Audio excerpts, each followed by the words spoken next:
Modern India sorry modern India में railway है ना का जो डेवलपमेंट था या रेलवे का जो कंट्रीब्यूशन था या जो इम्पैक्ट है वो हमें देखने हैं। ठीक है, तो हेडिंग यही पे रहेगा, कॉलोनियल इंडिया में रेलवे, है ना। तो आंसर की अगर ड्राफ्टिंग करनी है तो थोड़ा सा इंट्रो तैयार करेंगे।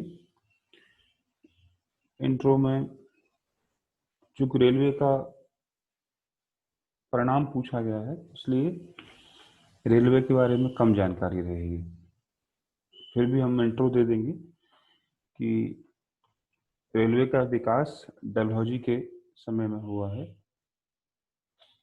ठीक है, पहली रेलवे आपको पता ही है, बोरीबंदर से थाने के बीच में चली, है ना। 34 किलोमीटर का था ये, कोयला आधारित थी यानी कोल बेस्ड थी।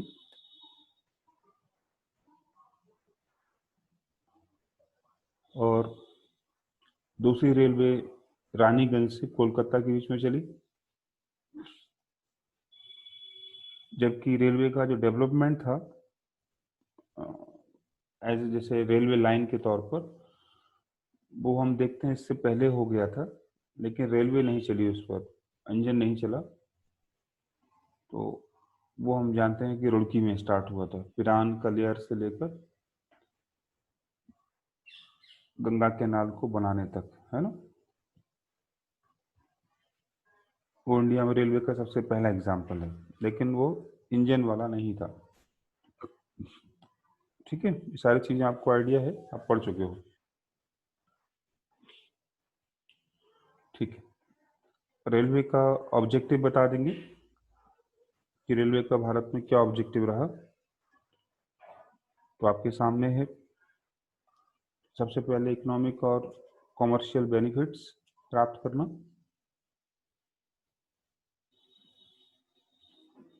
दूसरा, जितने भी रिवॉल्ट थे या विद्रोह थे, यहाँ उद्योग दिखाई दे रहा होगा, ये विद्रोह करना है आपको, संघर्ष, है ना, विरोध और विद्रोह को कुचलना। कैसे? सेना को और पुलिस को एक जगह से दूसरी जगह पर कम समय में पहुंचा देना। ठीक है, तो वहां इसका यूज हुआ। तीसरा उद्देश्य स्ट्रेटेजिक था, सामरिक उद्योग था, उद्देश्य था, जो भी दूसरे से मिलता जुलता है ना। सुदूरवर्ती क्षेत्रों में जहां भी सीमाएं लगी हैं भारत में अंग्रेजों की, वहां पर उनकी सुरक्षा करना। ठीक है, तो ये रेलवे का तीसरा ऑब्जेक्टिव हमें दिखाई देता है।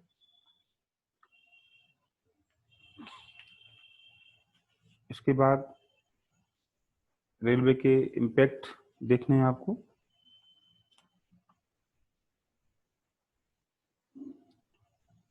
तो इम्पैक्ट पॉजिटिव और नेगेटिव दोनों रहेंगे। तो सबसे पहले नेगेटिव इम्पैक्ट देख लेते हैं। रेलवे के आने से जो हमारा स्मॉल कुटी कॉटेज इंडस्ट्री है या जो क्राफ्ट है वो समाप्त हुआ। स्पेसिफिकली रूरल जो क्राफ्ट है उसको लॉस हुआ बहुत ज़्यादा। ठीक है, कैसे हुआ इसको समझाने की जरूरत यहाँ नहीं है, बाकी आपको वो कहानी पता ही है कि रेलवे जब आया तो कच्चे माल को आसानी से ले जाना और तैयार माल को आसानी से गांवों तक पहुंचा देना, ग्रामीण इलाकों तक। तो जब अंग्रेजों के द्वारा तैयार माल, सस्ता माल अगर गांव में पहुंचेगा तो क्या होगा, जो हाथ से बना हुआ माल है प्रोडक्ट है वो महंगा होगा तो ऑटोमेटिकली उसकी सेल खत्म हो जाएगी। ठीक है, तो कहानी समझानी नहीं है आपको, बस पता होनी चाहिए।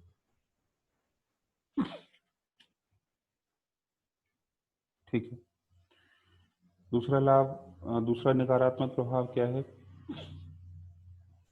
कि भारत से कच्चा माल ब्रिटेन तक ले जाने में और वहां से तैयार माल को भारत लाने में रेलवे ने बड़ी भूमिका निभाई। ठीक है, पहली रेलवे जब बंदरगाह बंदरगाह तक पहुंची, एक सेकंड वेट करना।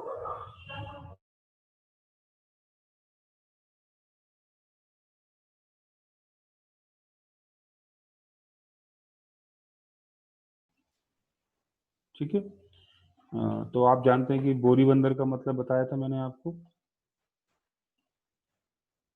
तो बंदरगाह का मतलब यहाँ पोर्ट ही है, ऐसा पोर्ट जहाँ पर बोरियां तैयार होती हो या बोरियां उठाई जा सकती हो। सेकंड, रानीगंज से कोलकाता, वो भी कोयले वाली बात थी। तो कोयला क्या कर रहा है, कच्चा माल है, किसके लिए, आयरन और स्टील को मेल्ट करने के लिए, है ना, ट्रेन को चलाने के लिए, कोल बेस्ड जो ट्रेन होंगी वो चलाई जाएंगी उससे। तो इस तरह से रेलवे ने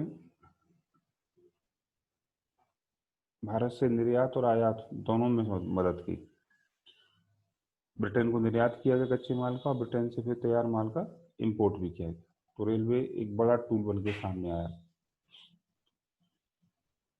ठीक, इसका परिणाम क्या हुआ, थर्ड पॉइंट है, भारत का डी इंडस्ट्रियलाइजेशन हो गया, विऔद्योगिकरण। ये कहानी हम लगातार पिछले 4-5 दिन से देख रहे हैं कि इससे भारत के उद्योग समाप्त होंगे और भारत के लोग बड़ी संख्या में बेरोजगार और गरीबी बढ़ेगी। तो ये कहानी समझ में आ गई ना, डी इंडस्ट्रियलाइजेशन कैसे होगा रेलवे से, क्योंकि रेलवे यहाँ के व्यापारियों को, यहाँ के क्राफ्टमैन को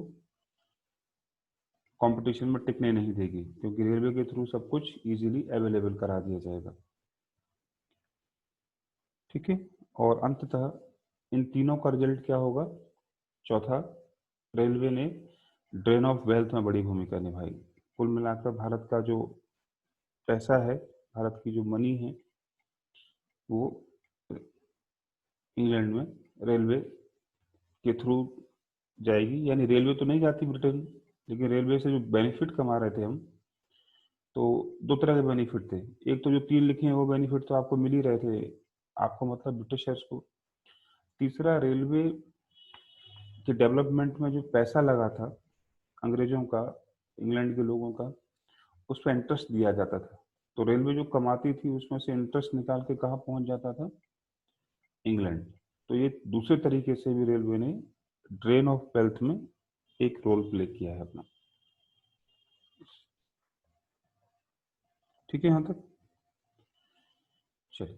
तो ये नेगेटिव इम्पैक्ट हैं, कुछ पॉजिटिव इम्पैक्ट हैं वो भी देख लो। नंबर एक, भारतीय बाजार को या अर्थव्यवस्था को, या अवस्था लिखा है, इसको अर्थव्यवस्था करना है, क्या किया है, एकीकृत किया है, इंटीग्रेट किया। इंटीग्रेट का मतलब होता है कि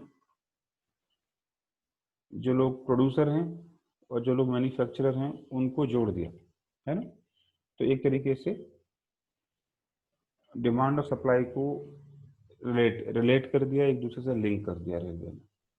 कच्चा माल ले जाती है रेलवे, तैयार माल को ले जाती है और दूर दूर इलाकों में ले जाती है। इससे बाजार इंटीग्रेट होगा, मार्केट इंटीग्रेट होगा। ठीक है, तो ये चीज आगे चलकर हमारे लिए बेनिफिशियरी होगी।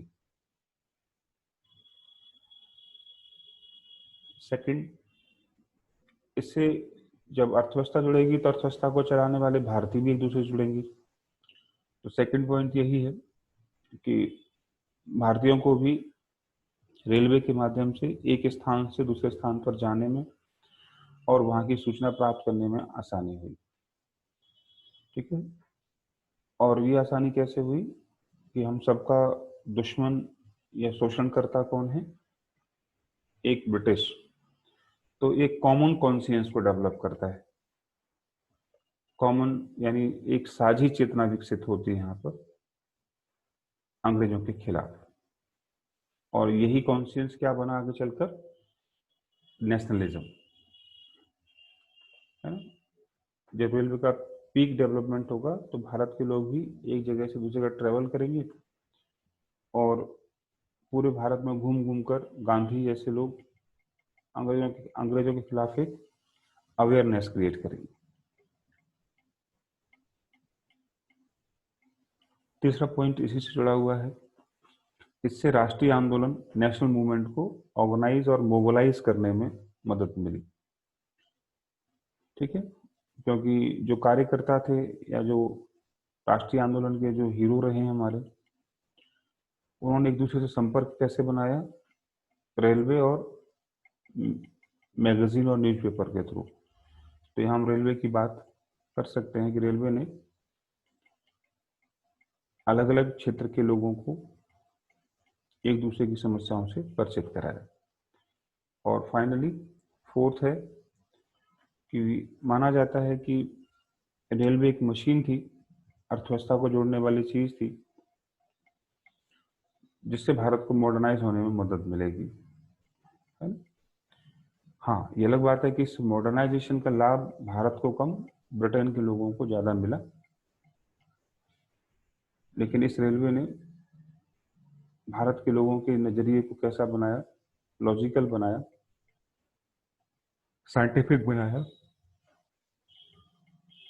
क्योंकि रेलवे में जो जॉब करने वाले लोग थे, उनकी भर्तियां जाति के आधार पर नहीं होती थी, है ना। तो कहीं ना कहीं रेलवे हमारे यहाँ विज्ञानवाद, साइंटिफिक अप्रोच को डेवलप करने में सफल रहा, या उसका कंट्रीब्यूशन उसमें भी देखा जा सकता है। ठीक, तो बहुत सिंपल टॉपिक है, बहुत ज़्यादा मेहनत की आवश्यकता नहीं है, आसानी से आप तैयार कर सकते हैं। ठीक है, तो आज का एक टॉपिक हमारा तैयार है, भारतीय रेलवे। दूसरा टॉपिक की स्लाइड नहीं है, वो आपको ऐसे ही लिखना पड़ेगा और समझना भी पड़ेगा। तो हेडिंग या क्वेश्चन लिखने पहले,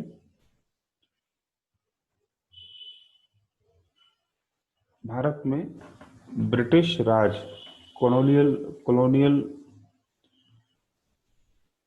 फेज की समीक्षा करें, है ना, रिव्यू करें उसे।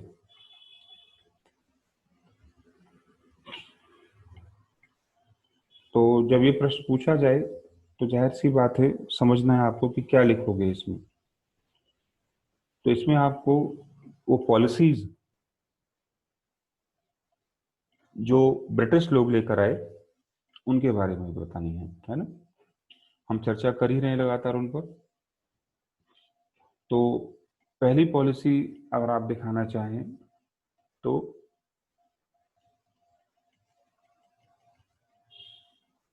इकोनॉमिक पॉलिसी है। इसको अगर आप चार्ट के रूप में तैयार कर लें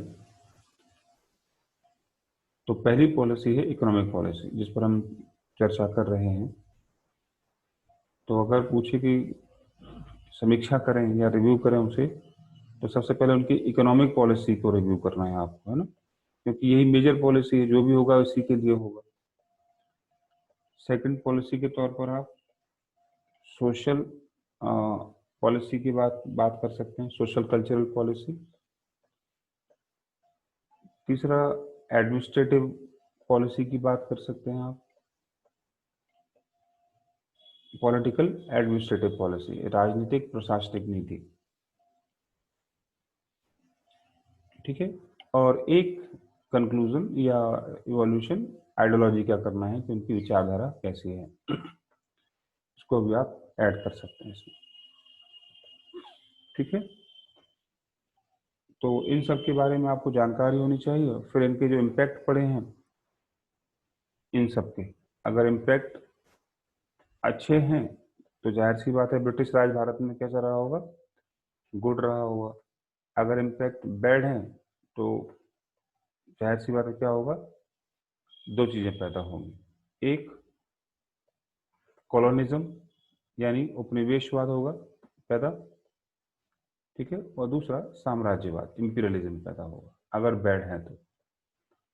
ठीक है, इकोनॉमिक पॉलिसी देखकर तो हमने पता लगा लिया कि इनका जो इम्पैक्ट है वो कैसा ज़्यादा है, बैड ज़्यादा है। पॉजिटिव अगर है भी तो वो अंग्रेजों ने नहीं किया, वो भारतीयों ने उसका यूज अपने फेवर में कर लिया, इसलिए इस सेंस में थोड़े से वो पॉजिटिव दिखाई देते हैं या गुड दिखाई देते हैं। क्लियर ना बात? तो कॉलोनियल इंडिया का जो ब्रिटिश फॉर्म है वो सबसे पहले हमें इंपीरियलिज्म में देखना होगा। और जैसा कि हमने प्री में डिस्कस किया था, कॉलोनिज्म और इंपीरियलिज्म दोनों क्या हैं, ट्विंस हैं। ये क्वेश्चन बनता है कि उपनिवेशवाद और साम्राज्यवाद क्या है, जुड़वा है, जुड़वा बहनें हैं। कैसे हैं पहले ये समझ लो, उसके लिए जरूरी है कि दोनों क्या होते हैं ये समझो। उपनिवेशवाद पर चर्चा हमारी हो चुकी है, हमने बताया था उपनिवेशवाद क्या है। साम्राज्यवाद को देख लेते हैं। तो साम्राज्यवाद का मतलब होता है, इसी को आज हेडिंग बनाएंगे, हमारा पहला हेडिंग होगा इस समीक्षा में, पहला हेडिंग हमारा इंपीरियलिज्म का ही है।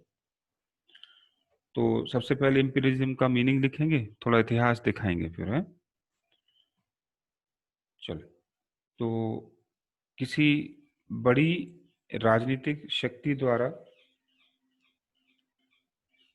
अपने से कमजोर, वीक देश या क्षेत्र पर अपना डोमिनेंस, प्रभुत्व स्थापित करना, अपनी नीतियों को हितों की पूर्ति के लिए उस पर थोपना, इम्पोज करना, और विभिन्न प्रकार से उनका शोषण करना, ये है इंपीरियलिज्म। यानी एक व्यक्ति बाहर से आकर आपके यहाँ अपना साम्राज्य, साम्राज्य का सीधा मतलब है कि जो वो चाहेगा वो करेगा और आपको वो मानना होगा। ठीक है, इसमें आपकी सहमति नहीं ली जाती, चाहे और अनचाहे आपको सहमति देनी पड़ती। ठीक है, तो जाहिर सी बात है अगर वो अनचाहे तौर पर लेगा तो शोषण करेगा। तो साम्राज्यवाद में बेसिकली एक्सप्लॉयटेशन इम्प्लीसिट है इंपीरियलिज्म में। तो भारत में आप देखेंगे कई लोगों ने कोशिशें की हैं। प्राचीन काल में हम देखते हैं सिकंदर, अलेक्जेंडर भारत आया, इसी इंपीरियलिज्म की भावना के तहत आया। तो जिसका अपोज किसने किया, मौर्यंस ने किया। तो मौर्य साम्राज्य भारत का पहला साम्राज्य था, लेकिन ये साम्राज्य चूंकि भारतीयों की इच्छा के अनुरूप रहा काफी हद तक, इसलिए इसमें कोई एक्सप्लोटेशन नहीं था। तो साम्राज्य था लेकिन साम्राज्यवाद नहीं था। इंपीरियल तो स्टैब्लिश हुए, इंपीरियलिज्म नहीं आया, इसको निगेटिव नहीं होने दिया गया, है ना। फिर मिडिवल इंडिया में आप देखते हैं शुरुआत किससे हुई, 1711 में मोहम्मद बिन कासिम अरेबियन है, तो शुरुआत अरेबियन से होती है भारत में।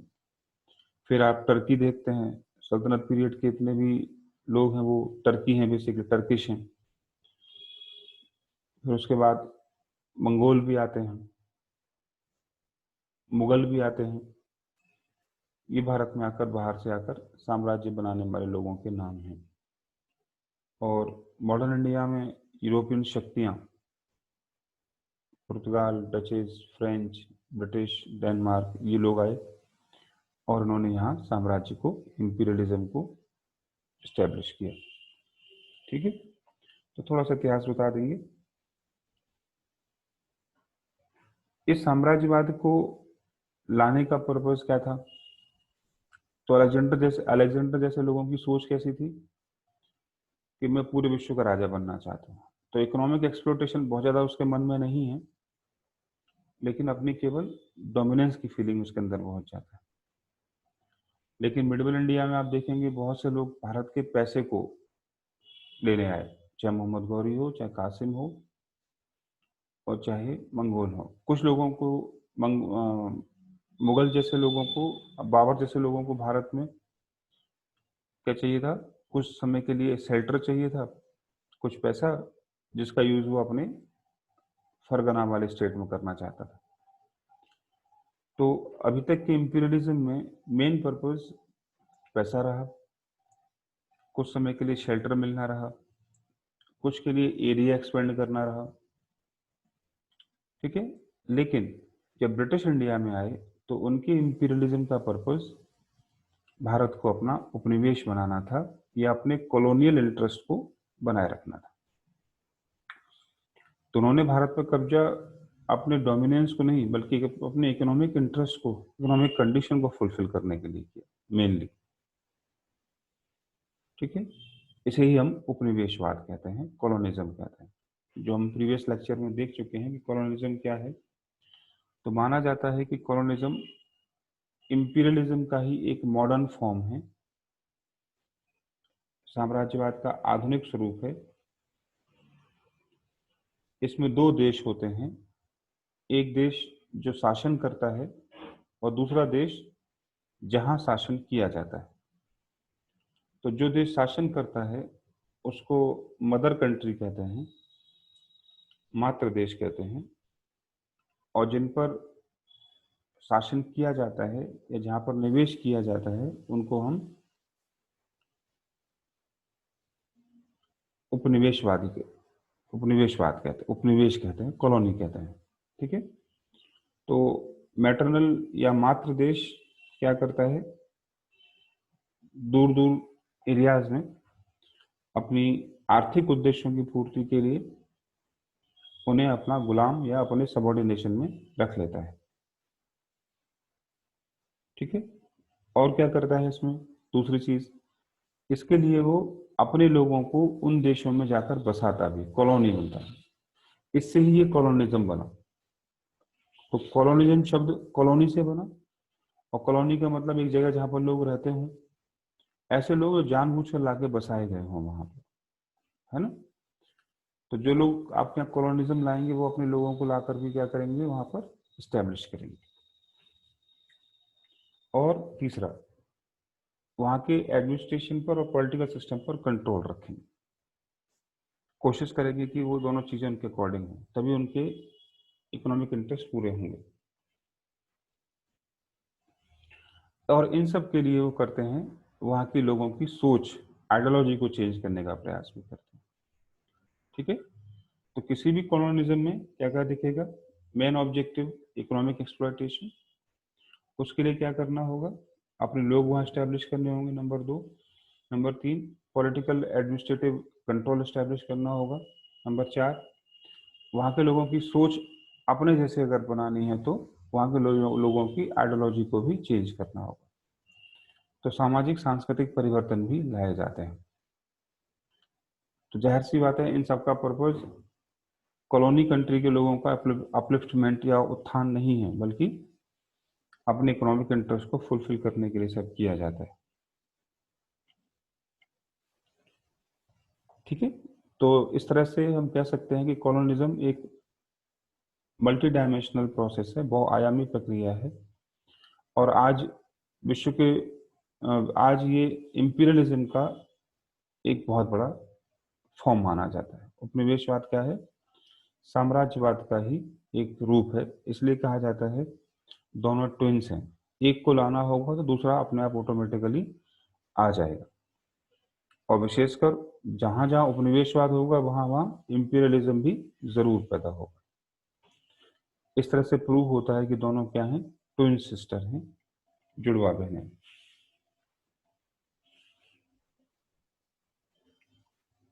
बात समझ में आ गई?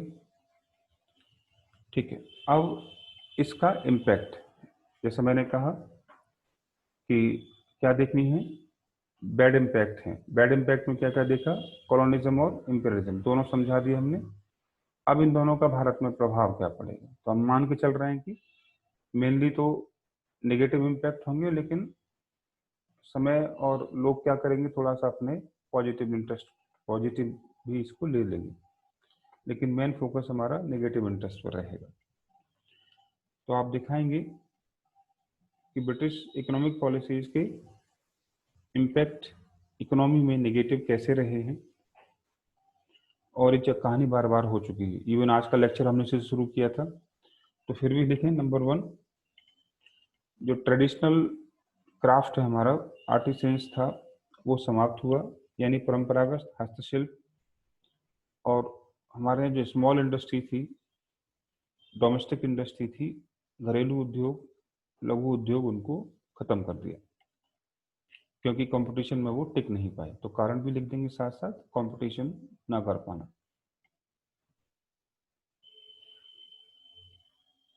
ठीक है। दूसरा, कृषि का विनाश हुआ, एग्रीकल्चर डिक्लाइन हुआ, क्योंकि रेवेन्यू तो लिया गया लेकिन इन्वेस्टमेंट नहीं किया गया, खेती को डेवलप नहीं किया गया। तो दो चीजें पैदा हुई, उद्योगों के खत्म होने से, इंडस्ट्री के खत्म होने से डी इंडस्ट्रियलाइजेशन, और खेती के खत्म होने से विकृषकीकरण, डी एग्रीकल्चरलाइजेशन की समस्या पैदा होती है। और इन दोनों ने मिलकर भारत में गरीबी और बेरोजगारी पैदा की, फेमाइंस क्रिएट किए। ठीक है। डेप्टनेस, ऋणग्रस्तता को बढ़ाया, स्किल डेवलपमेंट को प्रभावित किया, क्योंकि जब आप अपने इंडस्ट्री को खत्म कर देंगे तो आपके अंदर स्किल्स भी खत्म हो जाएंगी, वो आदमी केवल लेबर बन के रह जाएगा। तो स्किल्स खत्म की और मजदूर वर्ग यानी लेबर क्लास को बढ़ाया।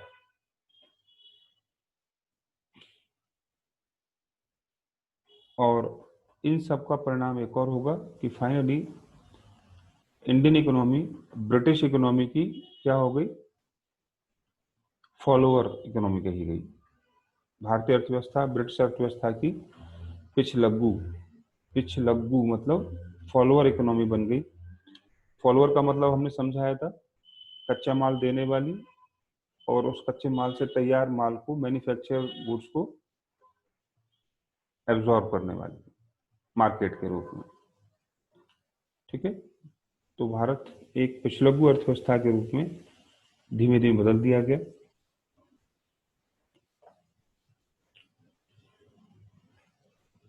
ठीक है।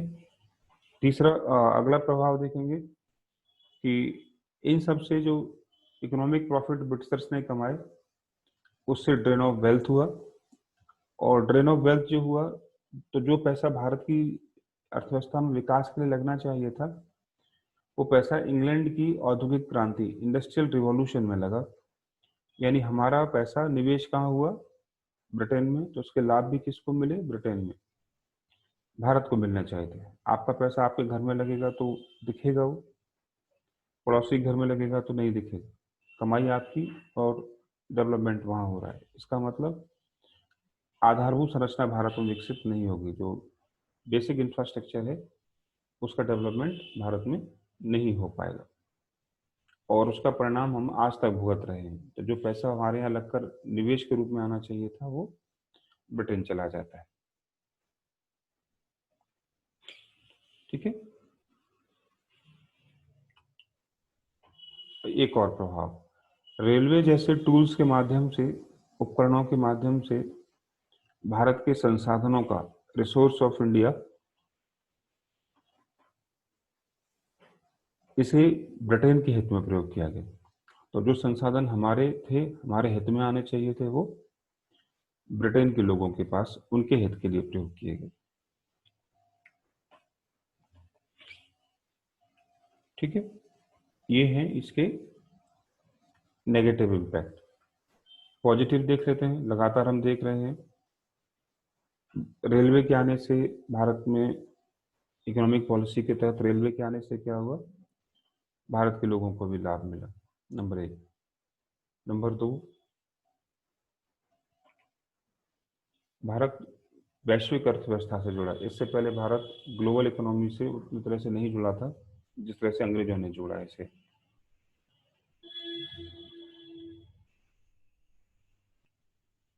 तीसरा, भारत में मॉडर्न इंडस्ट्री को लगाने का श्रेय भी ब्रिटेन के लोगों को है। आधुनिक उद्योग, भले ही उसका लाभ अंग्रेज लोगों ने लिया शुरुआत में, लेकिन मॉडर्न इंडस्ट्री की शुरुआत जैसे iron steel plant, jute plant है ना, शुगर केन की खेती, ये सब इन्हीं लोगों ने शुरू की। अगला लाभ, भारत की अर्थव्यवस्था अभी तक खाद्यान्न पर निर्भर थी, उन्होंने यहाँ के लोगों को कैश क्रॉप करना सिखाया, जो आगे चलकर लाभ देगी हमें। तो कृषि का कहीं ना कहीं वाणिज्यीकरण किया, उसके लाभ हमें कालांतर में या आफ्टर सम टाइम हमें दिखाई देंगे। ठीक है, और अंततः पॉजिटिव लाभ यही है कि अंग्रेजों ने भारत को इकोनॉमिकली इंटीग्रेट कर दिया, आर्थिक रूप से एकीकृत कर दिया। ठीक है, तो ये इकोनॉमिक पॉलिसी पहली वाली कंप्लीट होती है आपकी। बहुत ज़्यादा मेहनत नहीं करनी पड़ेगी आपको, क्योंकि आप पिछले कई दिन से सही पढ़ रहे हैं, तो आज इसका समापन हो जाएगा। अब आपको और इकोनॉमिक पॉलिसीज के बारे में जानने की जरूरत नहीं है। हाँ, एक दो छोटे मोटे टॉपिक बचे हैं, जैसे कॉलोनियल इंडिया में ऋणग्रस्तता, डेप्टनेस के बारे में क्वेश्चन पूछा गया है। तो वो छोटे मोटे टॉपिक हैं, वो आप और पढ़ेंगे उन्हें आगे चल के, लेकिन आज मेनली हमारे इकोनॉमिक टॉपिक्स समाप्त हो जाएंगे। ठीक है,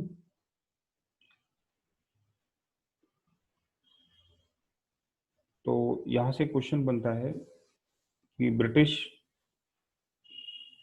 काल या ब्रिटिश राज भारत के लिए अभिशाप था या वरदान?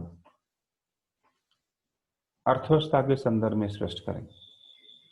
इट वॉज ब्लेसिंग्स और कर्स फॉर इंडियंस स्पेसिफिकली, या regarding economic conditions, critically evaluate.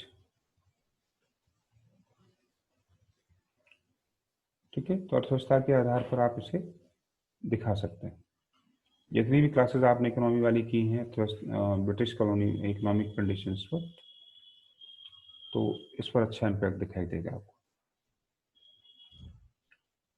ठीक है, जो लोग सोशोलॉजी पढ़ रहे हैं मेंस में, उनके लिए भी ये टॉपिक थोड़ा काम आएगा, इसलिए उस हिसाब से तैयार करें। क्योंकि भारत में जो वर्ग संरचना है, कास्ट स्ट्रक्चर है, वो उसका हिस्ट्री जब पढ़ेंगे तो आपको ये सब पढ़ना पड़ेगा कि भारत में। दूसरा, आप इंडस्ट्रियलाइजेशन पढ़ेंगे भारत में, वहाँ यहाँ भी काम आएगा, इसलिए सब चीज़ें थोड़ा सा सोशो के पर्पज से आगे भी काम आएंगी आपके लिए। ठीक है, तो दो टॉपिक हमारे अब तैयार हैं, सोशल इम्पैक्ट और एडमिनिस्ट्रेटिव पॉलिटिकल इंटरेस्ट। ये हमें पहले पढ़ने पड़ेंगे, उसके बाद उनके प्रभाव को हम देखेंगे, है ना। टॉपिक अभी पूरा नहीं हुआ है, उसका केवल एक पार्ट तैयार हुआ है, और वो है इकोनॉमिक इवेल्युएशन। ब्रिटिश राज का भारत में आर्थिक मूल्यांकन हमने कर लिया। ठीक है, चलिए, तो 2 मिनट का गैप कर लेते हैं, क्लास फिर से शुरू करते हैं अभी।